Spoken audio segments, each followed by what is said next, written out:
This is Professor Jagdish Sheth. I'll keep my introduction short to maximize our time with him. In the next 30 minutes or so, we'll talk about Jagdish as a person. Professor Sheth is a thought leader and an esteemed scholar, and finally is a mentor to many PhD students and junior faculty. For the sake of time, I'll skip many of his accomplishments and give you a very quick snapshot.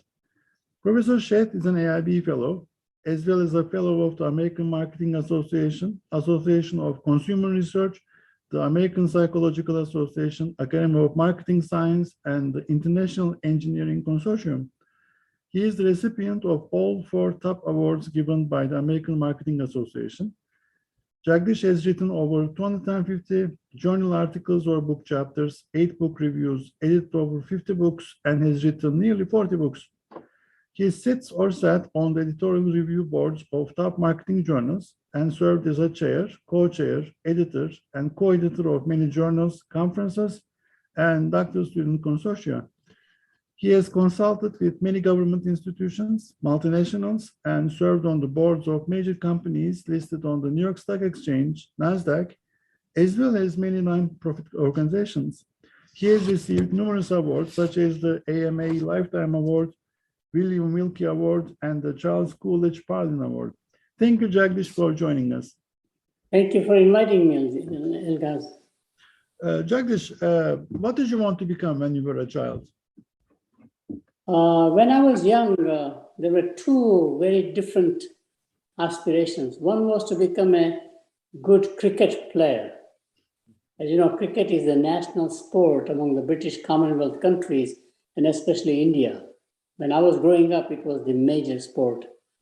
And the other one was good writer. Surprisingly, I don't know why, I enjoyed writing as a very youngster, and so I thought maybe I'll become a professional writer. Wow. How old were you when you first wrote your first book? When I what? First book. How old were you when you wrote the first book? No, the first book itself, actually I wrote essays quite a lot, especially essays competing for writing essays on Mahatma Gandhi, who was our national hero, for example. I won all the time. I wrote poems, I wrote one-act plays, but the book I wrote was only after I became an academic. Perfect.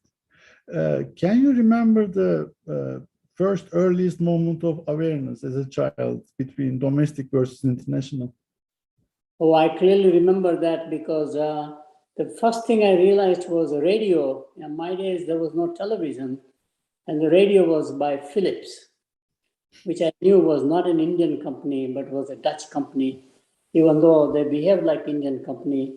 And we had a good radio because that was the only way we could listen about what's happening in the world. And of course, Indians, like many cultures, are very fond of songs. So you basically have an entertainment with somebody singing, recorded obviously. And so Philips brand name was the first one that came in my mind as a foreign brand. How did you decide to be in academia? By accident. I never thought I would be in the academic world. I came to the States to do my MBA, 1-year MBA, with a focus on production management, automation, mechanization.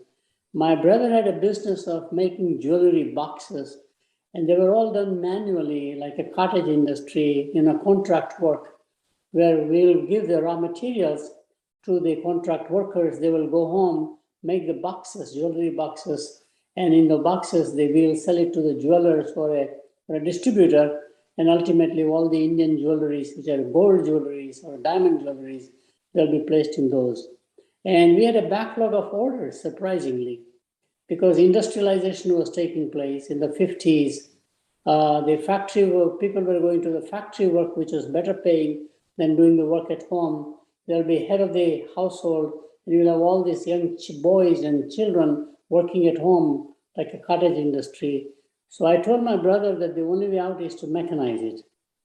And he wanted me to learn all that stuff. So he sent me to America to do my MBA with production management. But that's not where I ended up. I really got turned on by psychology in my MBA class on behavioral sciences. And the most influential psychologist in my career change was Abraham Maslow, Maslow's hierarchy of needs, which I studied. And I totally latched onto that one because I always was curious about what motivates people. So in the family business, what motivates workers, what motivates customers, what motivates suppliers, for example? That was always the question. The question is why, not how or what. And so I turned to psychology. Actually, I took Maslow's theory and generalized it to the institution level. His theory was at the individual level. And I said the same thing happens about 4 major institutions: religion as an institution, family as an institution, corporation as an institution, and government as an institution. So in religion, I said, when you are basically a nation is dominated by safety, survival needs, only thing that appeals to people is to say, God will protect you. God loves you has no meaning. So in many underdeveloped countries, many emerging economies, masses go and pray the gods, whatever their gods are, including deities, for example, just to say, protect me from any calamities, make sure birth is taking place okay. It's basically getting safety needs out. But once the safety needs are satisfied, either by unions or by government or however, now you have to change the meaning of God from God protects you to God loves you. But then if you go further up, when love and affection needs are satisfied, however they are done, now the institution of God representation, a temple, a mosque, or a church, for example, become actually burden on you. They are too ritualistic. They impose things on me because now we have self-esteem, independence.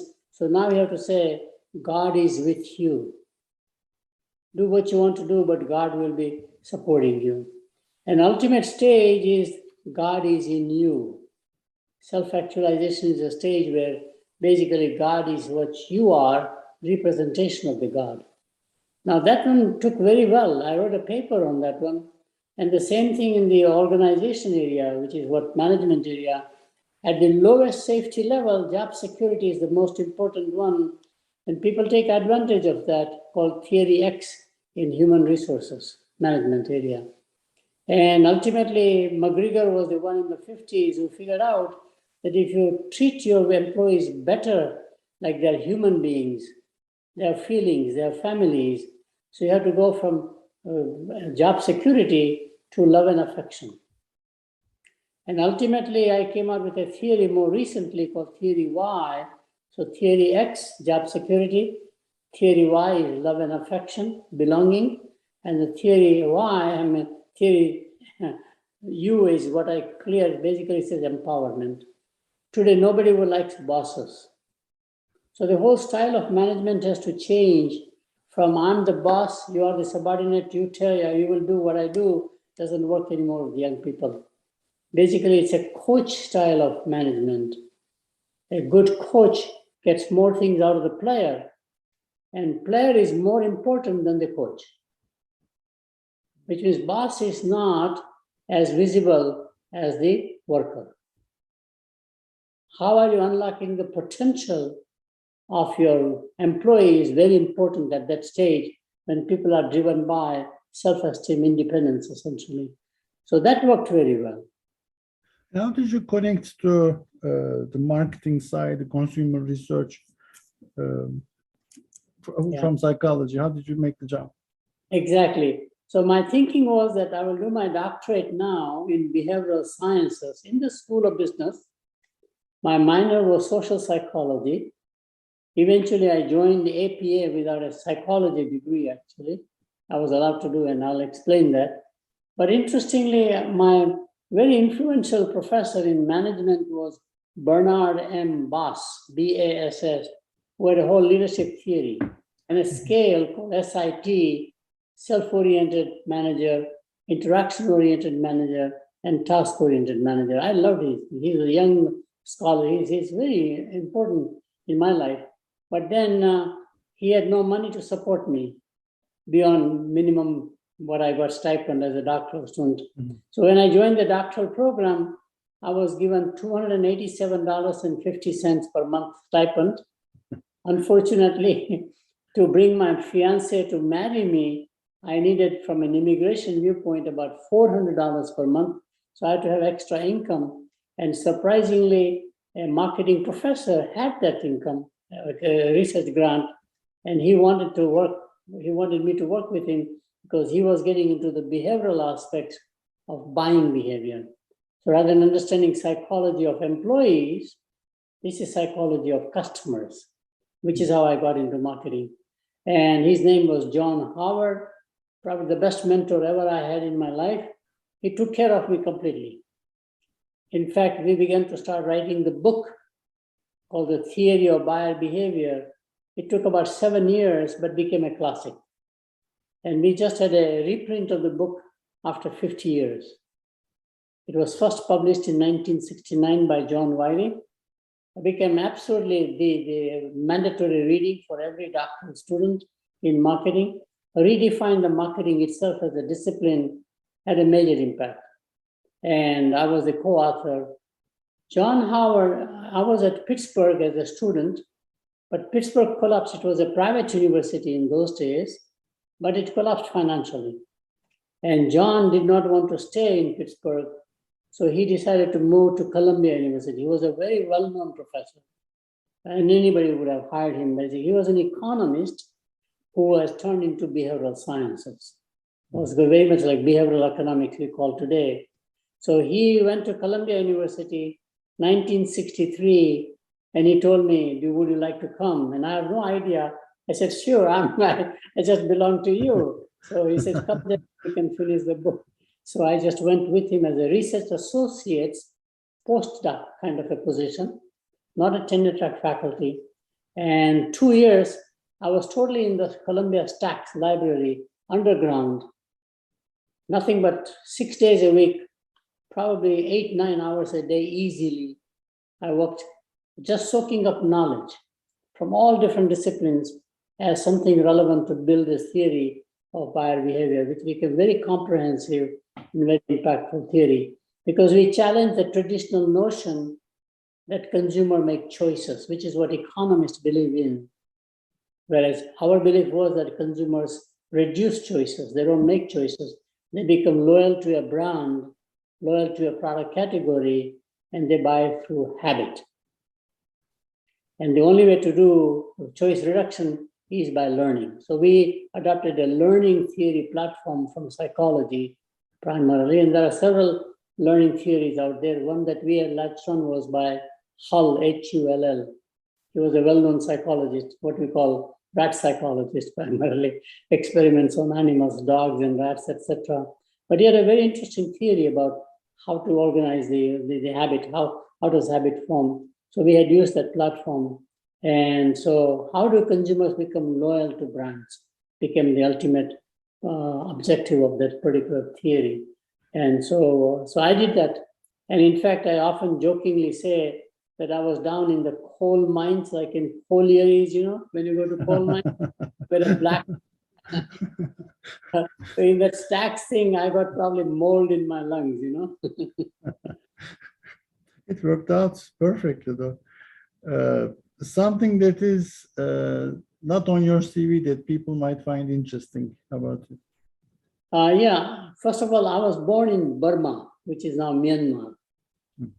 I'm of Indian origin, but my father had gone to Burma in 1916.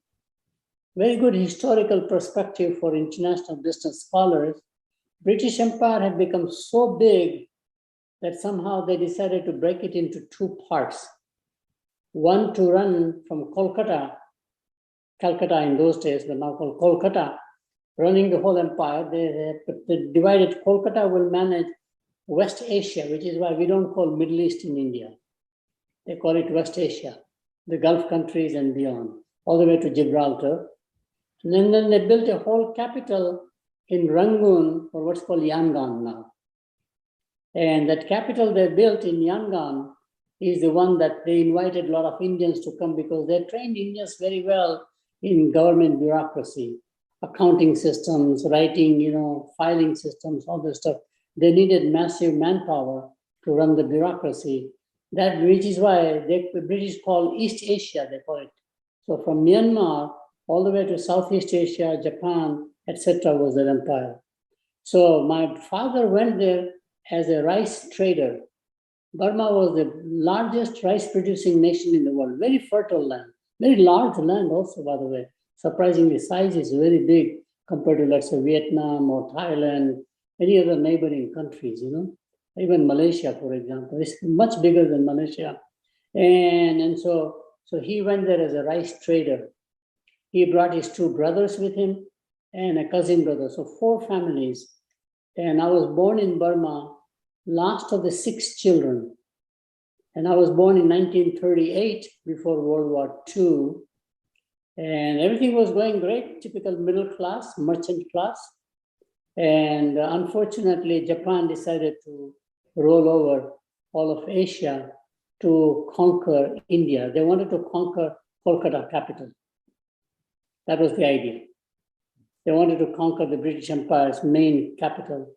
And they came to Burma in late 1940 with a very bad reputation about what they had done, atrocities in South Korea, for example, having women as comfort, women captive primarily. It's a typical military war issues.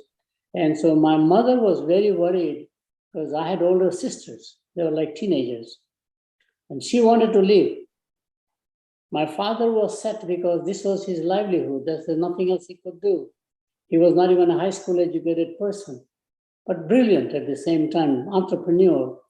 And so he did not want to leave. And by the time finally the decision had to be made, we just ran to the last ship, whatever you could carry, and go back to India on that ship pretty much, and then eventually go back to our native place. So I'm also a refugee and have gone through all the struggles of refugees that you see today in Ukraine, for example, or in Syria at one time, or in Africa. You see all the refugee issues. I've gone through all that pretty much. It's very tough life at that time. No money, and unfortunately, my sisters did some work for other families to earn some money. My mother pawned her jewelry with other people, and being a middle class is the worst position because you can't declare you are poor. You have to keep your face up, and so ultimately we struggled about 8 years, 1941 when we came back to about 48, and tried to settle in different parts of India. And ultimately I ended up settling in Chennai, or Madras as we used to call it in the old days, in South India. And it just occurred to me about 3-4 years ago that I've always been a minority wherever I have lived. The state that I belong to, India is like Europe. You have a German distinct identity, French, same thing by language and by culture. India was organized accordingly. So I'm a Gujarati, but I never lived in Gujarat. So I've always lived in other kind of parts of India, which are basically like foreign countries. So Chennai would be as different to me as a Swedish person settling in Sicily. Which is interesting. True, very interesting. Most people may not know that I was born in Burma. Well, if you didn't become an academic, what would you do? What's the second best alternative career path for you? Most likely would have been business, because I come from a business community. But rather than being a trader, I probably would have gone into manufacturing. Because after independence in 1948 and the Constitution in 1950, India was strongly encouraging Indians to go into manufacturing rather than rely on foreign corporations manufacturing in India. Many British companies, for example, were like Hindustan Unilever, which was a very large consumer packaged goods company, or the Metal Box, which was a great company, for example, ICI chemical company, ICI, for example. They're all great British companies. but India wanted native sons to come out. So there was a strong push to have your children go abroad, top universities in engineering, MIT, Stanford, not me, I'm very poor, but I'm talking about wealthy families. And the notion was that after you study their engineering, you're coming back and you go from a trading company or a trading house to a manufacturing company. And that's the whole start of the Indian manufacturing. So I would have been probably a manufacturer of jewelry boxes because that was a family business, my brother's business, and diversify into something else. Interesting.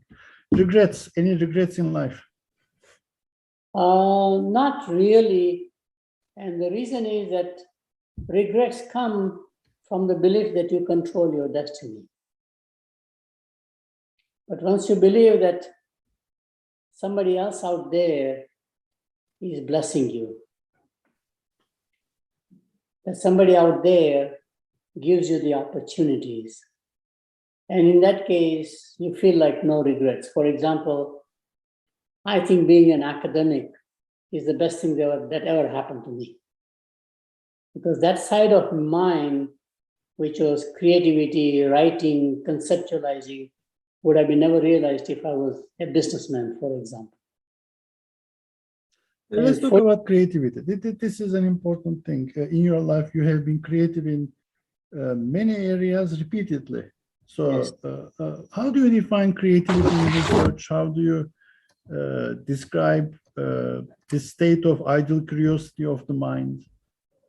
The creativity generally comes by challenging a prevailing wisdom. In other words, somehow you are not comfortable or happy with an existing belief system, either because you have observed something that are exceptions to that belief system, or there's an alternative perspective. There is another way. In other words, you see things that others don't. That's very key. You are seeing things that others, it's out there. It's like astrology. It's like astronomy. There are stars out there, there are galaxies, but you don't know they are there till somebody discovers that. There are things about the evolution of human life. And through artifacts, as we dig more and more into places, we figure out maybe the human development was thousands of years ahead rather than when we dated back, So somehow it seems like discovery is a key one, and I enjoy that very much. So for example, while we were all taught quite a lot in international area, because of the Rudyard Kipling saying, East is East, West is West, and twins shall never meet. So I often say he's dead wrong. He's not only dead, but he's wrong. Because the Asians have become very much like Americans, Young kids are all the same today in Asia, whether it's Korea, Japan, India, China, makes no difference. They're just like their cousins over here. And of course, same thing, we have a huge Easternization of the world taking place, like the International Day of Yoga, for example, meditation, for example, spirituality, etc. So East is not East and West is not West. He never thought about that possibility because he grew up in India, loved India, but he always respected Indian culture and he didn't want that to become British or Westernized in many ways, right? However, it led to a discovery through research, surprisingly, that most cultural differences today, when you study anthropology, and I'm very eclectic, I study every discipline, just enjoyment, learning. And in anthropology, we have no theory of cultural differences. We have classifications, we have descriptions, we have typology, we have attributes, but there is no theory. Interestingly, why? In a theory meaning there is an explanation. And finally, I figured out there is an explanation of cultural differences, which is north-south angle. So I began to do research. So if you take the cheese content of Northern Europeans, it's about 40%. As you go further south to Mediterranean countries, Greece, Italy, etc.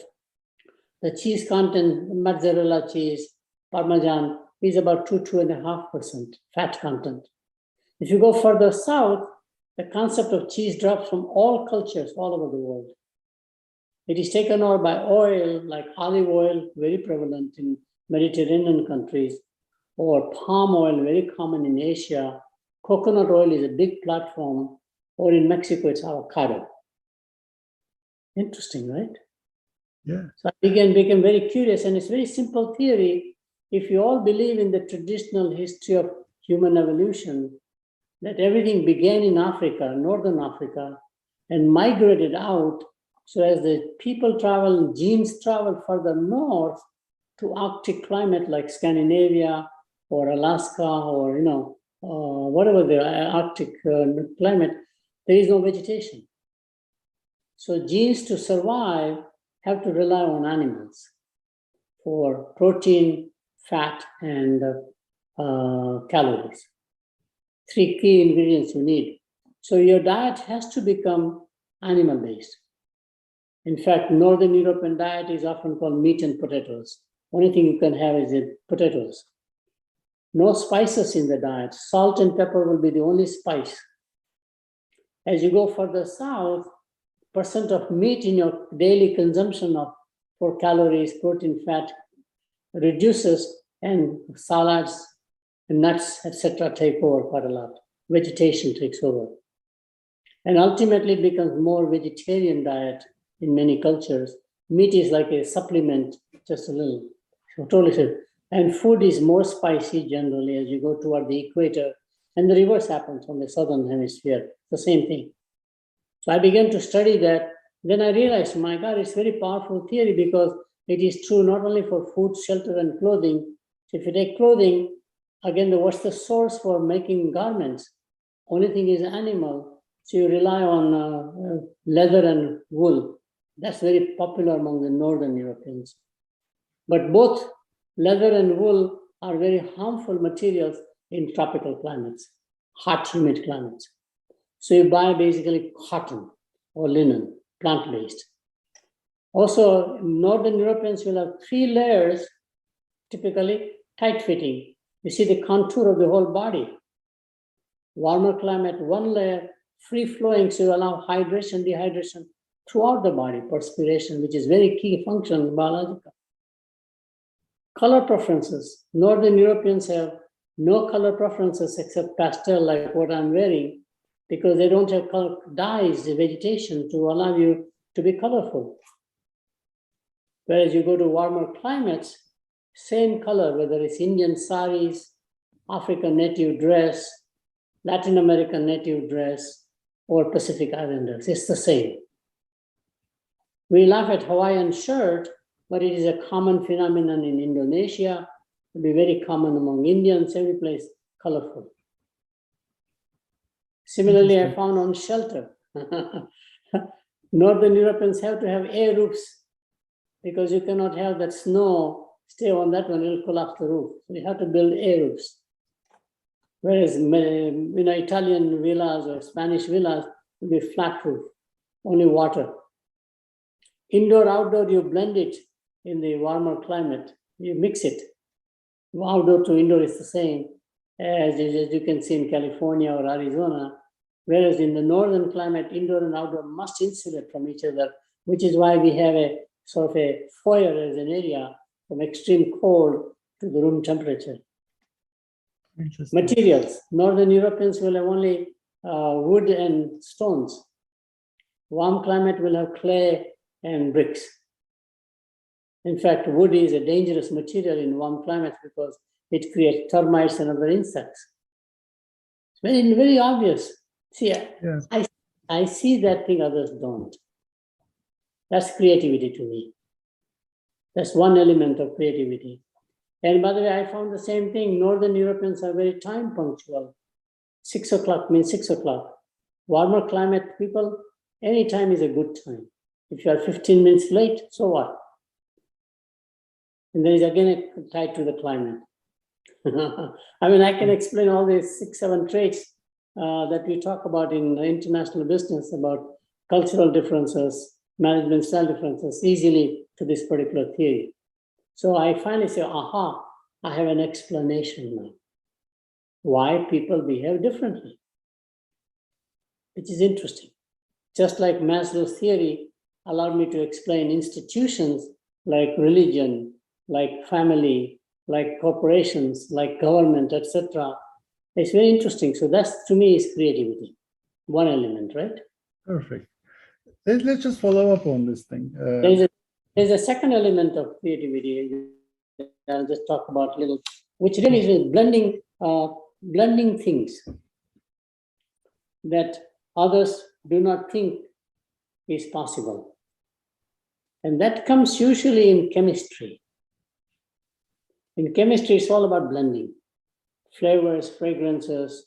A good chef is all about blending things, adding, subtracting. In the process, they come out with something as a finished product, which is a aha. Never thought that's possible. So to me, creativity has two components: seeing things that others don't and blending things that others do not. Jagdish, yes, so we can talk about interdisciplinary, multidisciplinary, but I want to ask you, for the sake of time, what do you think about the future of IB research in the next 5 to 10 years? What's going to be interesting and valuable? I think there are three areas that our IB scholars can think about the future. The biggest area, obviously, is the impact of digital technology on everything we do in international business. And there are two platforms that we need to study very importantly. One would be social media and their impact as influence, as word of mouth, as governance mechanism even on corporations or international business. So social media is a very key focused area. And the other one, of course, is e-commerce. So today, we are going from physical to digital. Digital first, not physical first. So today, B2B in international business is all procurement is online. It's all online. You start by ordering first, then you build the product. It's a reverse flow compared to the way we organized in the industrial age, where you have the raw materials, then you do the value add, you store it in the warehouse, then you ship it out, go to the point of distribution, commerce, and consumption. This is really ordering first and going backwards, which is like an Amazon is the future, not necessarily brick and mortar retailers, That's a significant paradigm shift because it changes everything. The whole processes in international business changes, or what we are struggling right now is the supply chain problem, which also says right away that contrary to what we did before in the 90s, where trade was a very key way of creating economic growth because economies were not growing, advanced countries. So we opened up trade. We had the WTO we created. We abolished the GATT system, for example, which means we began to specialize and locate different parts of value add in different countries and outsource quite a lot. Outsourcing became a major activity of everything. Contract manufacturing to Foxconn, for example, by companies like Apple. Now what you see is that surprisingly it will be more localized distribution, distributed manufacturing or supply chain, but vertically integrated. Very key change taking place, which means I go backward integration, upstreaming as much as possible. So I not only make a product in electronic, but I also make the chips. Rather than rely on somebody else. This is changing the whole paradigm. So that's digital technology and transformation of the corporations or any institution and individuals is one key. Second major area that one has to focus in IB area is sustainability. And I'm talking about environmental sustainability. In one of my books, I wrote quite a lot that the rise of emerging economies will not be constrained by capital as it used to be at one time or by technology, neither technology nor capital, because both are available today, but it will be the environment. Environment will slow down because environment is nature, it's biological. And biological species have the knack of passive resistance. They don't cooperate with you, whether you are human beings or animals or birds or plants. Very powerful thinking. Sure. And during industrial age, we never thought that everything is biological. Coal is biological, copper is biological, because it takes thousands of years, but it's a biological process. And therefore, nature is biological. So biological sciences are very important to understand, which during the industrial age, we focused more on physics, mechanics, and chemistry, for example. So there's a whole paradigm shift about sustainability with a new lens one has to look upon. But so ecosystem is very key, in other words, in biological sciences. So that's the second area. And the third area, very important, is the new geopolitical order. In other words, the future of corporations will depend not only just on advanced countries like the G7, but actually many emerging economies. For example, China is the largest market for any goods in consumer products. India is the second largest market. And there is no way you can ignore China or India either as markets or more likely as emerging competitors. China probably has 20 to 25 large multinational corporations of Chinese origin. As you know, China basically was outsourcing place for American brands or European brands, but today Chinese have their own brands going worldwide, and that is Lenovo, for example, in PC business, Haier in appliances, that's knocking the doors of the top manufacturers. You find similar brands in steel, in aluminum, for example, banking, for example. So these are huge multinational corporations, often state enterprises, Huawei Technologies, Xiaomi, for example, and eventually consumer electronics products. It just goes on and on. I've been absolutely astounded how large expansion Chinese corporations have truly become global, just like the Americans after World War II, British before World War II or World War I even, same thing. And similarly, Indian corporations. For example, the largest aluminum company, sheet aluminum company in America called Novelis is owned by an Indian aluminum company. Tata as a group, T is number 2 next to Unilever. And Unilever right now wants to sell the whole T, number 1 company with several good brands. And it's very interesting to watch if Tata will make a play for Unilever brands. In that case, Tata becomes undisputed number 1 tea company in the world. We never thought about multinationals from emerging markets and what is their strategy, whether they're from Mexico, for example, or Brazil. Brazil is interesting because you find Brazil owns actually Budweiser. It's interesting, and then they're also, the South African brewery owns Miller Company. We thought only advanced countries will buy out emerging country manufacturing capacities or brand names. This is the reverse that's taking place. So we need to study the new geopolitics. That was helpful. Thank you. About the advice, the mentoring part, what do you think? What are the common mistakes that you see junior faculty and young scholars, young PhD students usually make? I think there are probably 2 or 3 common mistakes young scholars or young faculty make. One is to read the literature which is very recent, like 1-year, 2-year publications from a few journals. So they're very narrow in their approach to seeking knowledge. Whereas my view that knowledge is more, you need to have the breadth.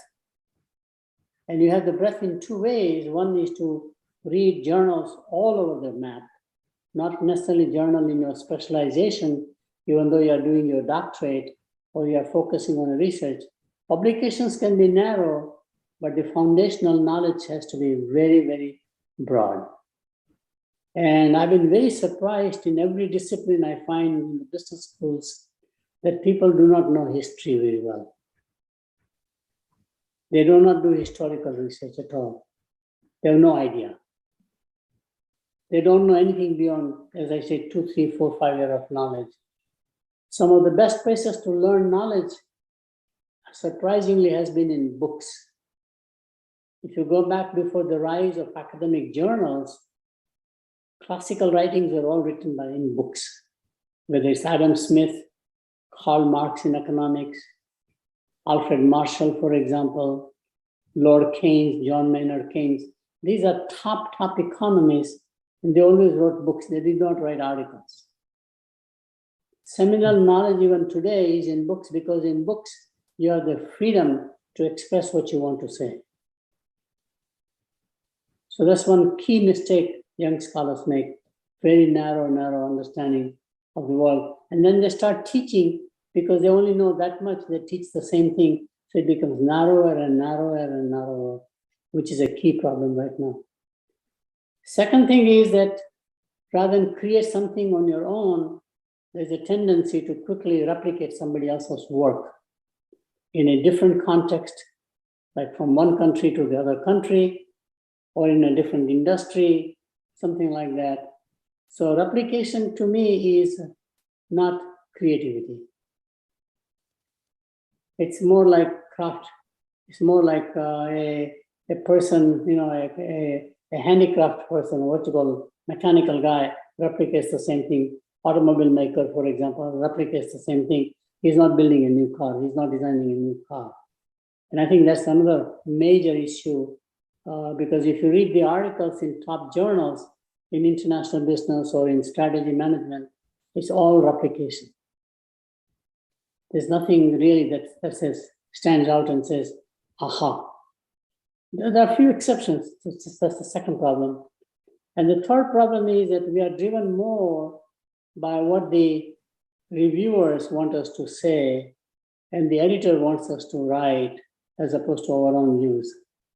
Unfortunately, the review process is so bad, where the reviewers dictate, and each reviewer has their own expertise, so they have their own perspective. So in analytics, especially like marketing analytics, if you're trained as a Bayesian, you will think differently than if you're trained in stochastic processes, or if you're trained into linear programming, or if you're trained into modeling, etc.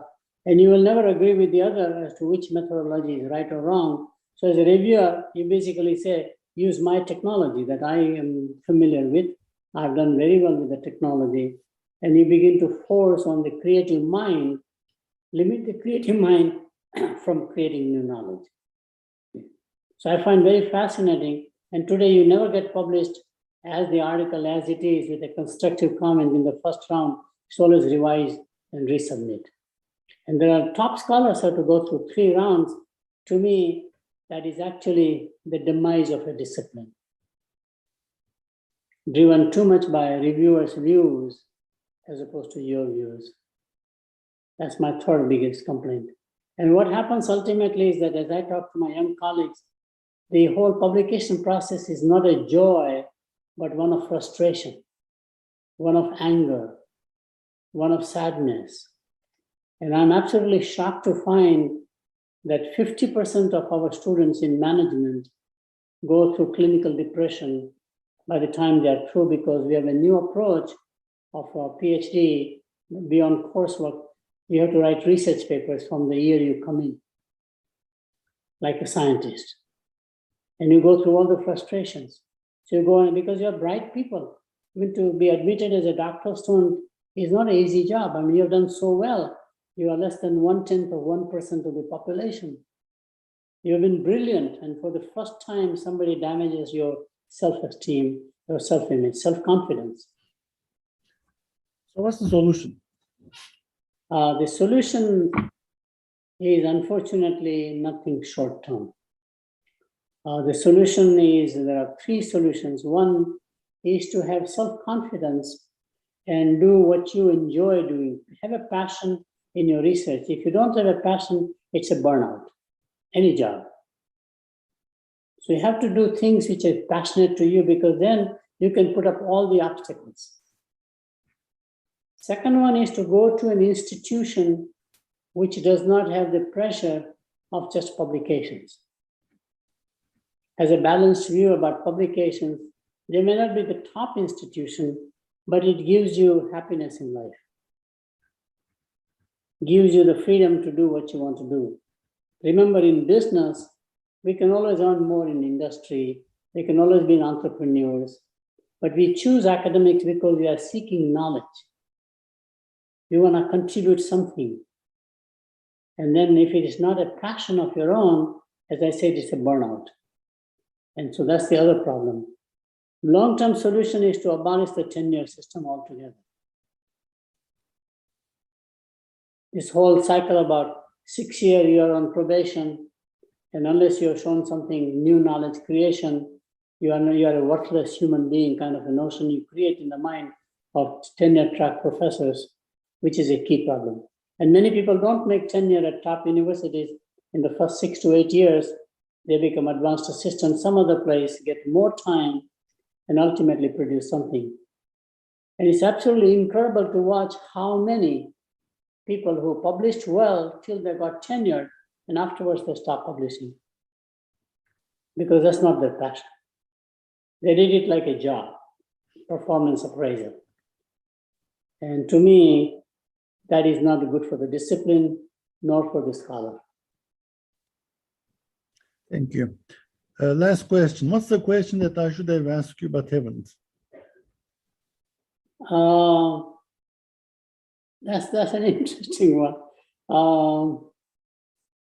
You have not asked me the question as to why I look young at age 83. Here you go. Why do you look young at age 83? Because there's a 5th P of marketing: product, price, promotion, place. The 5th P is called packaging. So it's all about packaging, pretty much. Grecian formula for coloring, dyeing your hair, some sort of lotion to keep your skin young, etc. It's just a joke. But that's what people always are surprised. How do I look young? And I have a very simple formula. If you're always optimistic in life, and you believe you can unlock the potential of others. In other words, there's some sort of a mission purpose hidden. So I've been very fortunate to have the opportunity to unlock the potential of so many people, which is why I enjoy the academic life. After 25, 30 years, a person in the audience or a student who worked with you says, "You made a difference in my life." Which is why I started 2 foundations to encourage. Ultimate purpose of all human beings is to unlock the potential of others. Definitely the mission of a corporation, the mission of a nation even. If a nation knows how to unlock the potential of its people, it always thrives. Citizens don't rebel. Citizens don't leave. Citizens don't flee. Because you are focused on your citizens, not on yourself. So unlocking the potential, and of course, corollary is that how do you make ordinary people extraordinary? Which is why the coaches do that. They identify a raw talent. It's like a rough diamond. A good diamond cutter knows how to cut, polish, and get the brilliance out and the value add out in the process. You appreciate the diamond, but you don't know who the diamond cutter is. And I will take last comment I will make. If you take a grain of wheat, an agricultural commodity, and make it into a loaf of bread, the value add is only about 3 times, maybe 4 times. If you take a rough diamond and polish it, the value add is about 15 times. But if you take a human being, the rough diamond is an industrial raw material. Now you take a human being, biological raw material, and you polish, nurture, mentor, the value add is infinite. I relate to that because that's my experience. I would have never imagined I would be a professor in my life. I would be a typical small merchant shopkeeper, less than high school educated. I would be what in India we call it panwala, selling, those condiments kind of a stuff. But I'm a professor now. Totally unimaginable. So all of us have potential like that. And if the society can think about, and if the international business organizations can think about, or AIB can think about, that the purpose of the whole organization is to unlock the potential of others, other members, other stakeholders, whatever they are, I think the world will be much better off. Thank you. I learned a lot. I enjoyed it a lot. This was quite interesting. Thank you so much, Jagdish. Thank you.